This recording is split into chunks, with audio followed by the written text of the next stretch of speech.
Hi everyone, it's Michelle here from Hesketh Emporium and our handmade community sewing group in Wigan.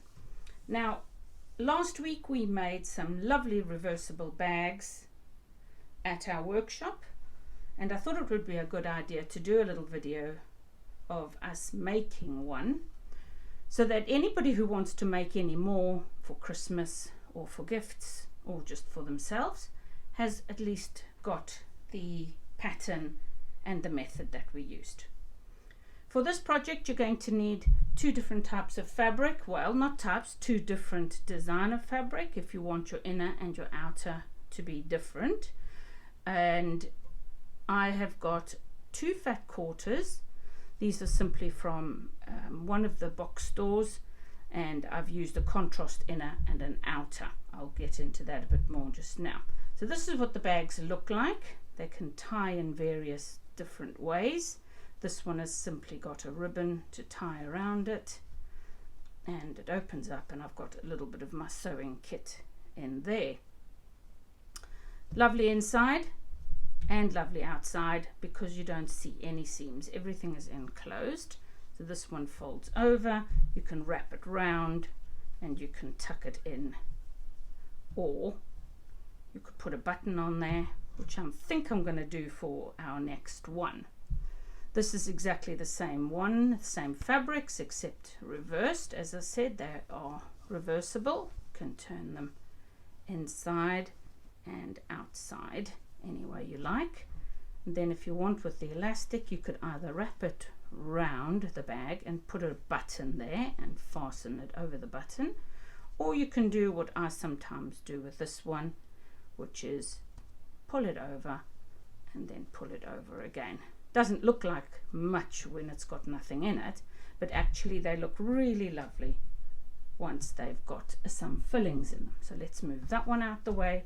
Here's another one also with a double ribbon to go over it with a nice striped interior.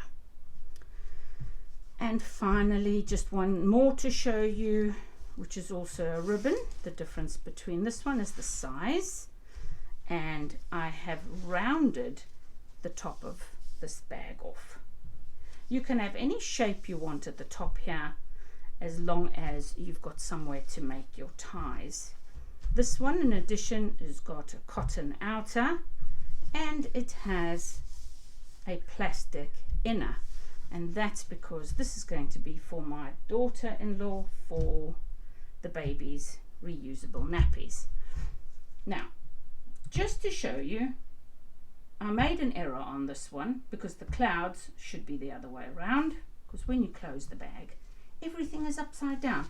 But seriously, just turn it over for now and the bag still works exactly the same.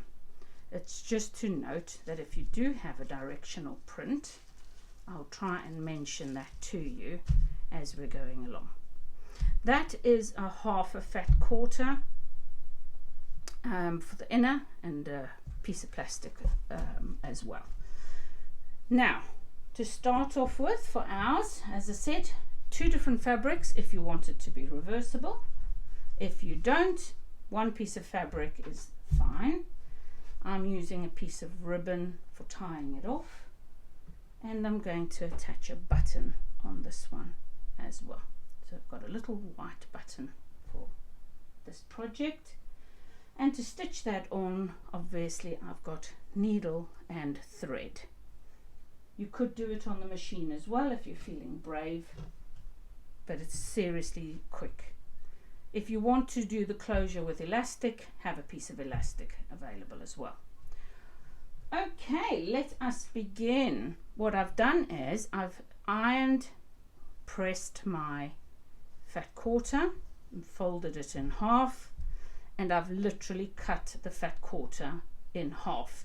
So I'm going to be able to make two bags out of these two fat quarters, and one will be one way and one will be the other way. So I'm going to set one aside for now, and we'll concentrate on the one bag for now.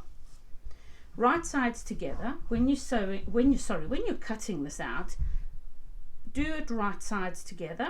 because if you haven't got the sides perfectly straight, what happens is when you then turn them to the right side inside, you're going to find that if it's skew one direction, it's going to be skew on one part one way and skew one way on the other side. So you're wasting a lot more fabric. Starting off, if you've got a directional print, you're going to do the first seam at the top. So with the heads up, let's say, if these heads were all facing one direction, but they're not. We have some downhill, some sideways. So this is not a one directional print. I'm just in that case going to sew the first seam on this bag from there to there. So that, when you're looking at your bag, I'm going to bring over a sample. That seam there, which on this bag is the narrow seam, narrow edge from side to side, is this seam here. So it's the inside flap of your bag, if that helps you orient yourself. If you're new and you're not comfortable without pins, you can pin across the top to show you where you need to sew, which seam you're sewing, and to keep your fabric from moving around. I've simply got my machine set up with a straight stitch, which is what we're going to use on this project. Take it over to the machine, and I'm going to sew across that top edge. There's no particular seam allowance required for this. I simply use the width of the foot on my machine. Remember to take your pins out as you go. Don't ride over your pins, because when one snaps, it may go into your machine's mechanism and cause damage. It might be rare, but you know, these things do happen. Right, I have stitched along that top edge now. I'm going to snip my threads. That's the other thing I encourage everybody to do, is snip threads as you go, so it doesn't become a major thing when you are making clothing that you've got all of these pieces. Now usually we have an iron available, and I would tell you to press this flat, but I don't want to have to lose and go across the room to the iron, so I'm going to do a press with my nail. So I press that open, and then I fold right sides outside now, and I press that again just to get a nice neat edge. One thing that you can do if you want to, this is absolutely optional, is to top stitch this. Mine haven't been top stitched at all, and it makes no difference to the purse or the bag. So for now, just to show you that you can do this and it doesn't affect how your bag is made or any of the other steps, I'm going to do a wide top stitch across the top.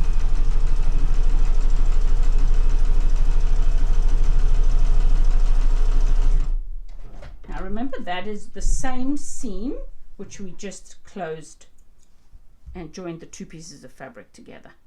So I'm just top stitching that closed now. There you go.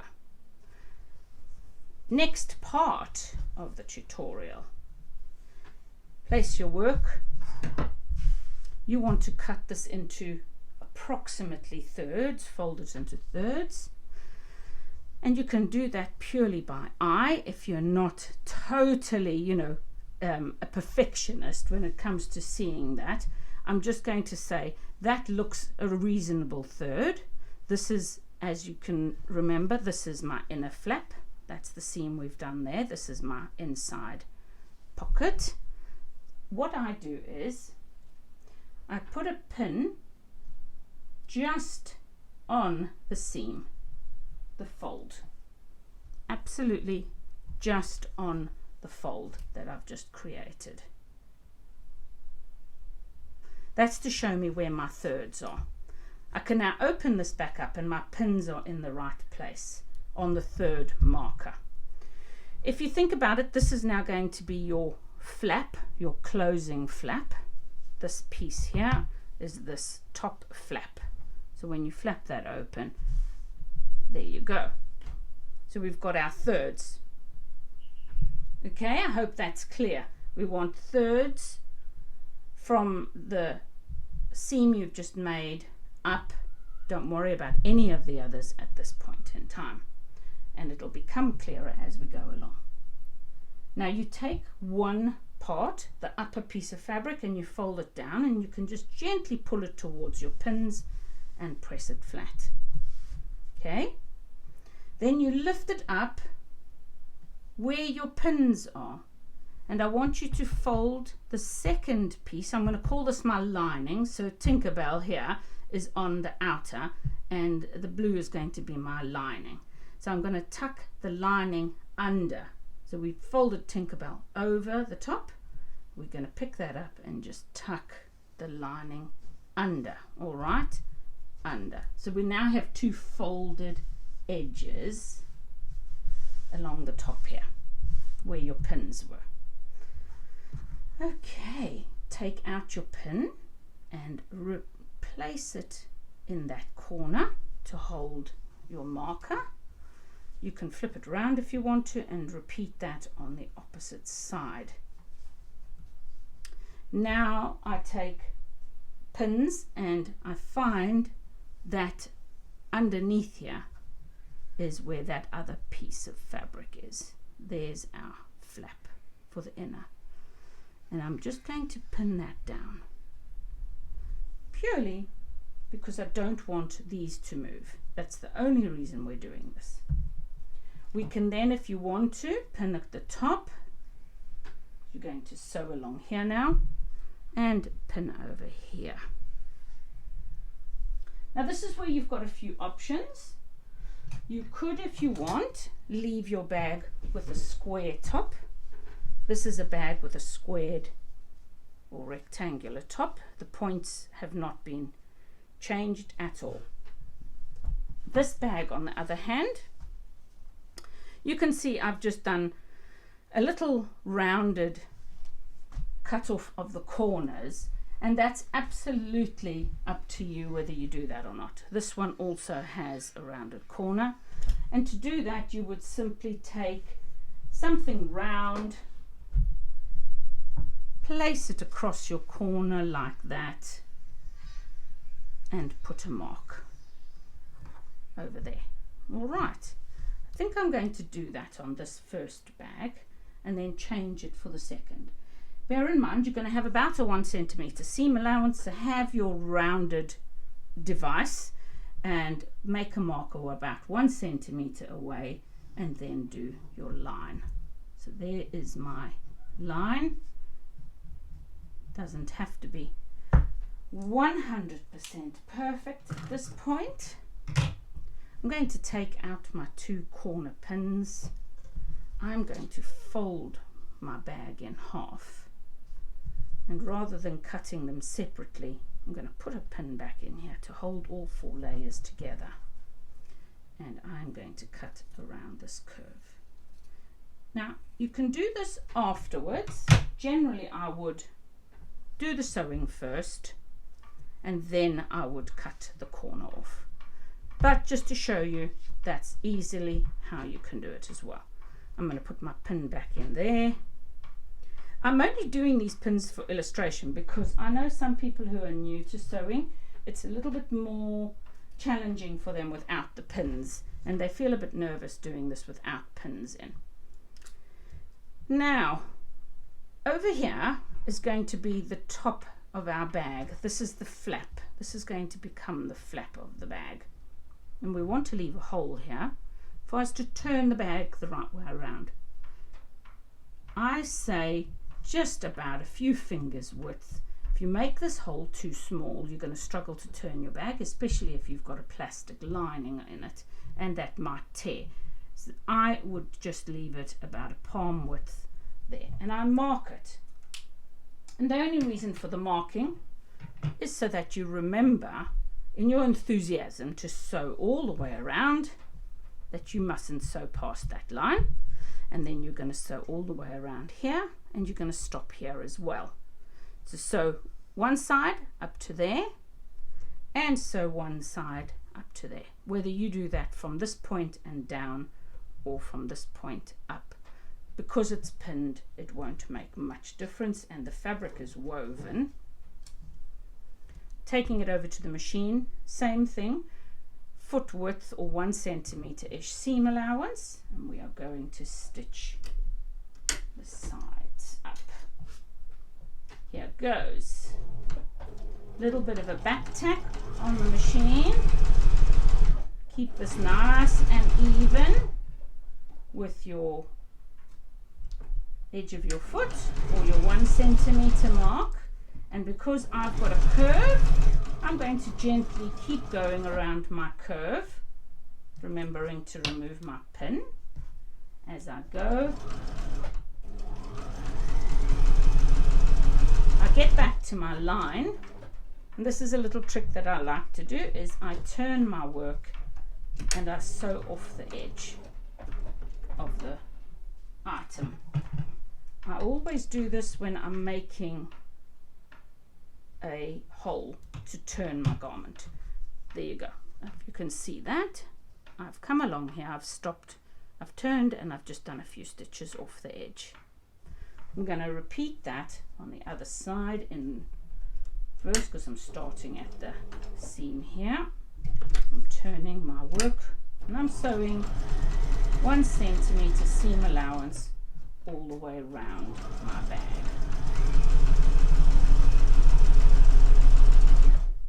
When I get to the bottom, I'm going to just go backward and forward a couple of stitches to secure it really nicely, and pull it off the machine and clip it and trim your threads. There you have it, all the way around to there, and then all the way around to here. If you have left your corners on and you haven't cut the rounds, you haven't rounded your corners, you don't have to clip your seams, your corners off, your ears off. But if you've done your rounded, I would suggest you at least go around and clip towards your stitching line, but not onto your stitches, otherwise you'll have to re-sew that 1 millimeter or so in from where you've cut it by mistake. So I've trimmed, clipped all of that. I've cut my corners off, and if you've done the square bag, don't forget to clip the corners of these as well. You're now ready to turn your garment / bag the other way around. So just put your thumb in and push a piece of it out through the hole, and then go to the other side and do the same thing again, and then very gently pull the whole bag towards the right side. Now at this stage it doesn't really matter, because you can choose which side is in and out afterwards, but I am going to tuck mine in so that my blue is the lining on this one. What you want to do is just get the points all nice and neat, and at the top here, where it's rounded, you want to push that out as well so that the seam is nice and secure. So what I do is I run my fingernail along the sewing line like that. Obviously later you would go and press this. Once you've done this, you'd go and press it, and that's to get your seam nice and flat. You've now got your opening here, and because you've done those 2 little lines, this tucks in extremely easily. So if you haven't done that though, just tuck that in neatly with your same seam allowance that you've used on your side seams, so 1 centimeter or the width of your foot, and nail press that down so that you can stitch it closed. Some of the bags I've hand stitched closed, and subsequently I've started top stitching it instead. So we'll do that next. I'm just going to trim off these little tails of thread. Really dislike tails. It makes everything look so unprofessional when you haven't finished it off. Now if you've seen one of these and you don't know what they are, this is a bone turner.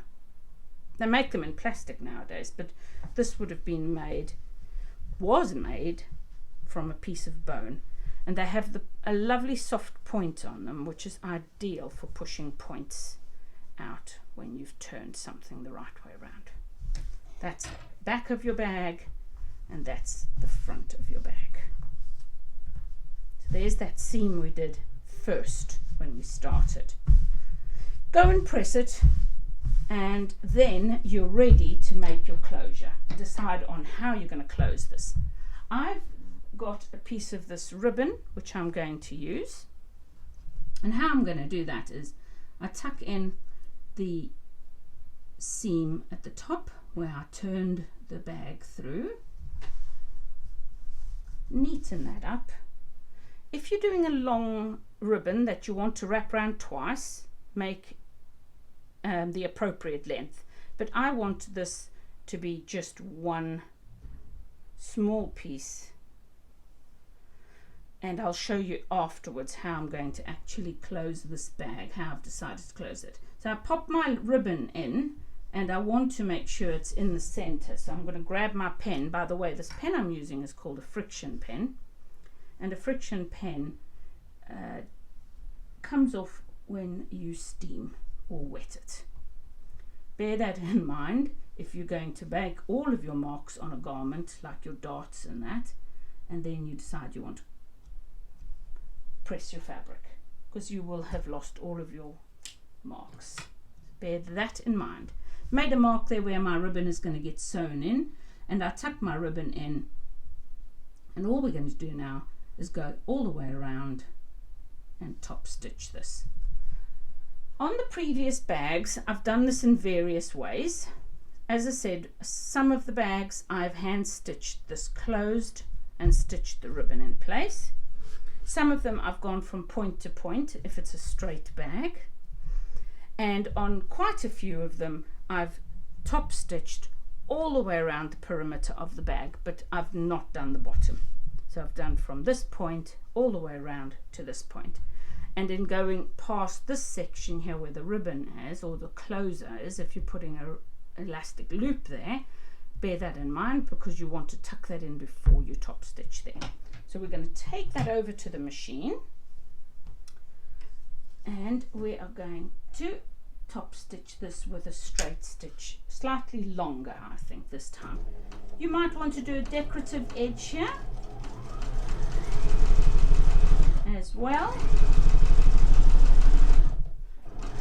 I wouldn't do this top stitching, by the way, if you wanted the bag to be fully reversible, because yes, it will reverse, but you will have that seam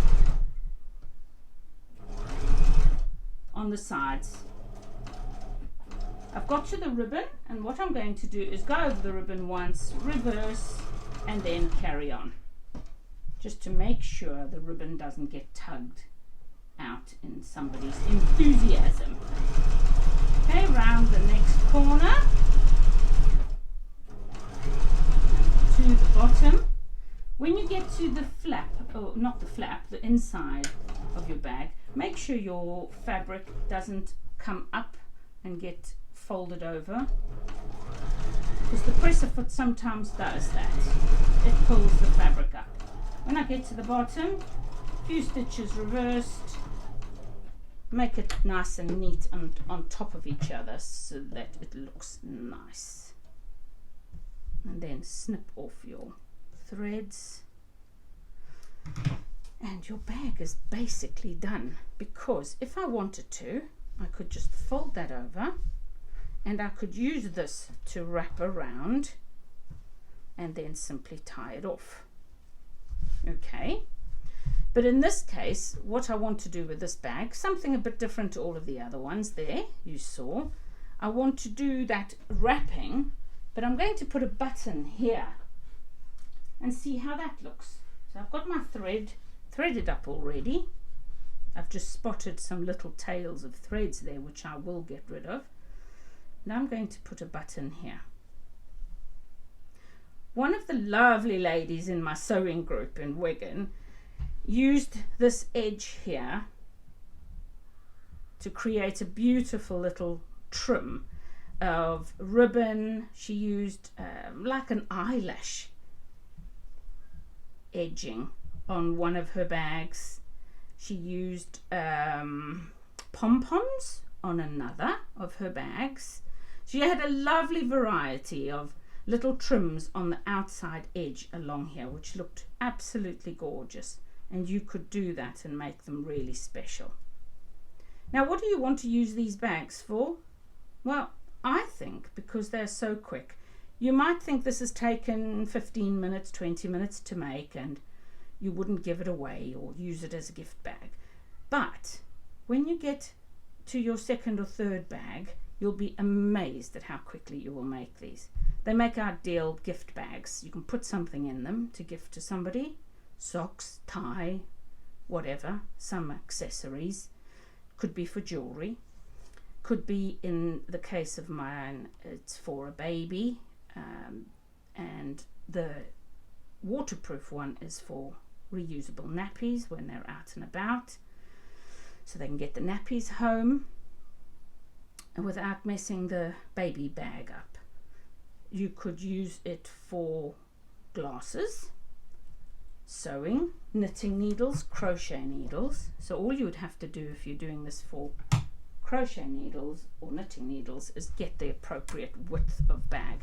If you're doing this for a knitting needle bag, then the same piece of fabric that we've used for this, I would turn it this way and make the bag in its length instead of in its width.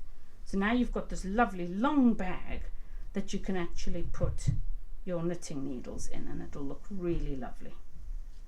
So you've got so many things you can do with these bags. The button gives it a lovely little decorative edge, and you can wrap this round once or twice, and when you get to the button, you could just tuck it under the button and wrap it round once or twice to keep it closed. And there you have your bag completed. Lovely to put initials on it, possibly a little bit of applique, anything you want. I hope you found that interesting, and I hope you found that that method of doing this is so nice and easy. And the wonderful thing about it is that it's fully reversible, and because all of your seams are tucked inside, you can turn this bag around the other way and you can use it in the same way. So this is what I was saying about not top stitching all the way down if you're using going to reverse your bag, because you will get this little tuck in the side. It doesn't change its usability. I mean, I love these for your handbag, for all the different bits and pieces. You could have one for credit cards, you could have one for your makeup, your tissues, and you could just really, honestly, you could make a lovely selection. I suggested to some of the ladies, and they did this, that you make a couple of bags, 2 or 3 bags in various sizes, and then give those away as a little gift. How do you decide what size you want? Well, it's absolutely at your discretion. You can make it half the width of a fat quarter. You could take it and make it a third. So I could take this, and if I cut it that size, which is probably similar to an A4, this bag was made with an A4 piece of paper, and in America that's letter size-ish. Its letter size is slightly taller, but A4 is a great size as well, because when you finished sewing it, so there's your flap coming over there, your button would be here, for example, that's a perfect size for sunglasses, for glasses and all sorts. And you could pad these. Your phone would fit in here as well. The bigger one would fit an iPad. Honestly, the possibilities with this little bag are endless. And if you're anything like me, I love having something to put things in. I love having a space and a place for everything in my handbag and in my bags. And they're wonderful for picnics as well. I've made these with the plastic lining.